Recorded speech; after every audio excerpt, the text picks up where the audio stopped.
एक दिन एक अमीर आदमी अपने महल में बैठा हुआ था। उसने अपने महल के बाहर एक सेब फरोश को आवाज लगाते हुए सुना, सेब खरीदें सेब। हाकिम ने बाहर देखा कि एक देहाती आदमी अपने गधे पर सेब लादे बाजार में जा रहा है। अमीर आदमी ने सेब की ख्वाहिश की और अपने वजीर से कहा कि खजाने से 500 रुपए ले लो और मेरे लिए एक सेब लाओ।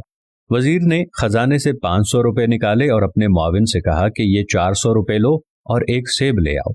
मुआविन वजीर ने महल के मुंतजिम को बुलाया और कहा कि ये 300 रुपए लो और एक सेब ले आओ।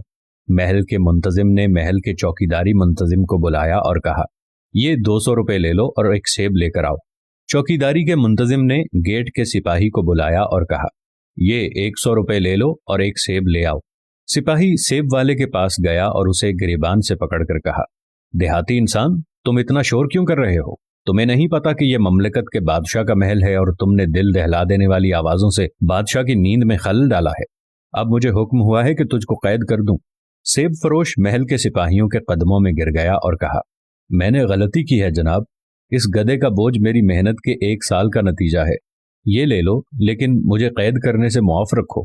सिपाही ने सारे सेब लिए और आधे अपने पास रखे और बाकी अपने मुंतजिम अफसर को दे दिए, और उसने उसमें से आधे रखे और आधे ऊपर के अफसर को दे दिए और कहा कि ये 100 रुपए वाले सेब हैं। अफसर ने उन सेबों का आधा हिस्सा महल के मुंतजिम को दिया। उसने कहा कि इन सेबों की कीमत 200 रुपए है। महल के मुंतजिम ने उन सेबों में से आधे अपने पास रख लिए और आधे असिस्टेंट वजीर को दे दिए और कहा कि इन सेबों की कीमत 300 रुपए है। असिस्टेंट वजीर ने आधे सेब उठाए और वजीर के पास गया और कहा कि इन सेबों की कीमत 400 रुपए है। वजीर ने आधे सेब अपने पास रख लिए और इस तरह सिर्फ 5 सेब लेकर अमीर आदमी के पास गया और कहा कि ये 5 सेब हैं जिनकी मालियत 500 रुपए है। हाकिम ने अपने आप सोचा कि इसके दौरे हुकूमत में लोग वाकई अमीर और खुशहाल हैं। किसान ने 5 सेब 500 रुपए के एवज फरोख्त किए, यानी 100 रुपए का एक सेब। मेरे मुल्क के लोग 100 रुपए के एवज एक सेब खरीदते हैं, यानी वो अमीर हैं। इसलिए बेहतर है कि टैक्स में इजाफा किया जाए और महल के खजाने को भर दिया जाए। और फिर यूं अवाम में गुर्बत बढ़ती बढ़ती बढ़ती ही चली गई। ये वाकया फारसी अदब से माखूज है। नाजरीन, यही हाल आजकल हमारा है। नीचे से लेकर ऊपर तक तमाम लोग इस तरह की करप्शन में मुलव्विस होते हैं। इन सब लोगों को ये पता तक नहीं कि हमारी मौत हमारे ऊपर मंडला रही है और किसी भी वक्त अल्लाह का फरिश्ता हमारा काम कर देगा। दोस्तों, हम जो हराम की कमाई से पैसा कमाते हैं, रिश्वत की गरज से या नाजायज तरीके से, यकीन करें ऐसा पैसा ना तो हमारे काम आएगा और ना ही हमारी औलादें ऐसे पैसे से अपना कुछ बना सकेंगी।